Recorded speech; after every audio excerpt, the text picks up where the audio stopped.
बहुत बड़े स्टार हैं और उनके होने से ये आप इनको बड़ा आदमी बनाती है ना मैं किसी के पार्टी में जाता हूँ, कहानी कहीं और जा रही है, चाहे ये फिल्म पता नहीं क्या बन रहा है, तो लगता है कि अब क्या करोगे, आप तो गए हो।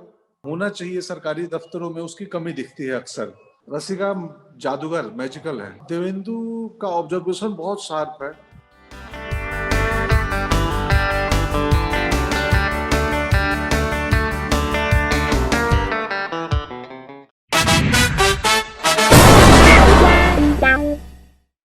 What is the best compliment जो आपने रिसीव किया है कागज के लिए और किससे?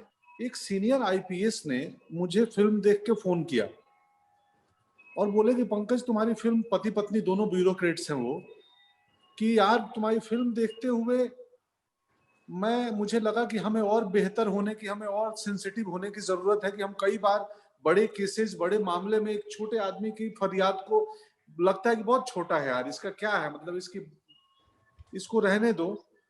तो हमें लगा कि नहीं, हमारे लिए जो छोटा केस होगा किसी के लिए बहुत बड़ा केस होगा, तो बतौर ब्यूरोक्रेट्स, एडमिनिस्ट्रेटर, हमें और सेंसिटिव होने की जरूरत है। ये फिल्म तुम्हारी सिखाई। वो दोनों पति पत्नी मुझे ये बात बताए। तो कागज के भरतलाल से अगर आपकी मुलाकात हो तो आप क्या बात करेंगे उनसे? मैं कुछ नहीं, कैसे हैं आप, कैसे हैं, हाँ, यही पूछूंगा। उनको योगा प्राणायाम सिखाऊंगा कि थोड़ा सब हो गया तो अब थोड़ा योगा प्राणायाम पे फोकस करो। सरकारी कामकाज के बारे में ऐसी कौन सी चीज है जो आपको बिल्कुल नहीं पसंद? वहाँ काइंडनेस, हम सिर्फ पेपर की बात करते हैं। हम कभी भी जो हमारी कहानी कहती है कि इंसान के बदन में लहू दौड़ता है या कि कागज में दौड़ता है, तो एक एम्पैथी, एक काइंडनेस होना चाहिए सरकारी दफ्तरों में, उसकी कमी दिखती है अक्सर। मुंबई में बहुत से एक्टर्स आते हैं हर हर रोजाना के हिसाब से। अगर आपको कुछ एडवाइस देनी हो जो जो नए एक्टर्स, जो नए लड़के लड़कियां बॉम्बे में आ रहे हैं, आप क्या उनको एडवाइस देना चाहेंगे? सिंसियर रहें, हार्डवर्क करें और अपने क्राफ्ट पे काम करें और किसी भी प्रकार की गॉसिप पे भरोसा ना करें। मेरी जर्नी, मेरी यात्रा, मैं ना किसी कैंप में हूँ, ना मैं किसी के पार्टी में जाता हूँ, ना मैं किसी को कहीं से मैं उसको पॉलिसिंग करता हूँ। सिर्फ और सिर्फ ईमानदारी, डेडिकेशन, हार्डवर्क और अपने क्राफ्ट और टैलेंट के बदौलत जो भी बना हूँ वो बना हूँ। तो भ्रम में ना पड़े, अपनी मेहनत, ईमानदारी पर भरोसा रखें, गुड ह्यूमन बीइंग बने। ये हमारा फर्ज है कि हम अपने सीनियर का कद्र करें। तो अच्छा इंसान बनो और ईमानदारी से मेहनत करो, बाकी कुछ नहीं। ऐसा क्या है जो आप बहुत दिनों से करने की कोशिश कर रहे हैं लेकिन बिजी शेड्यूल के रहते आप नहीं कर पा रहे हैं? मुझे एक इंस्ट्रूमेंट सीखना है, म्यूजिकल इंस्ट्रूमेंट सीखना है और वो बहुत दिन से लगा हुआ था, बट फाइनली अभी सीख रहा हूँ। पंकज जी, आपके बॉलीवुड करियर का एक ऐसा मोमेंट जहां आप सबसे बड़े धर्म संकट में फंस गए थे? वो तो कई बार आते हैं ना, कई बार आते हैं। आप शूटिंग पे पहुंच गए, पता चला कि गुरु गड़बड़ चल रहा है, कुछ कहानी कहीं और जा रही है, चाहे ये फिल्म पता नहीं क्या बन रहा है, तो लगता है कि अब क्या करोगे, आप तो गए हो, अब कमिटमेंट है, पूरा करना है इसको। तो वहां हम मजा खोजने लगते हैं। धर्म संकट में नहीं रहता हूं मैं मुझे मालूम है कि अगर कंटेंट नहीं बदल सकता हूं तो कॉन्टेक्स्ट बदल देता हूं। सो मैं वहां कुछ और ढूंढने लगता हूं कि आप कभी भी ढूंढोगे ना तो हर जगह अच्छी चीजें मिल जाएंगी। पंकज जी, सतीश कौशिक जी में ऐसा क्या खास है जो कि और डायरेक्टर्स से मुख्तलिफ है? सर बहुत ही सेंसिटिव है, कमाल का विजन है। और सबसे बड़ी बात है ना कि अभी कुछ देर पहले पिछले इंटरव्यू में बोल रहे थे कि यार मैं अपने असिस्टेंट को, अपने ड्राइवर को कई बार सॉरी बोल चुका हूँ। तो ये बहुत बड़ी बड़प्पन है कि अभी उन्होंने बात इसी इंटरव्यू में बोला कि स्कैम करते हुए उन्होंने मेरे पॉइंट ऑफ व्यू से सोचा कि पंकज कैसे करता।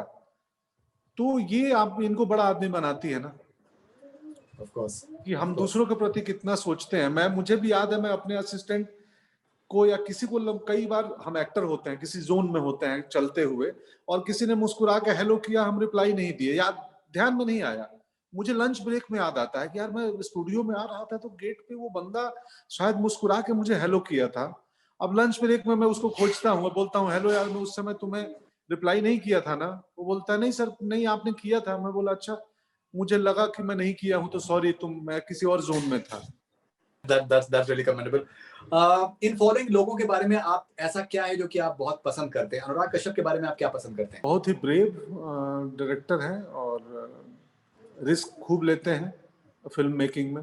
दिव्येंदु के बारे में आप क्या पसंद करते हैं? देवेंदु का ऑब्जर्वेशन बहुत शार्प है।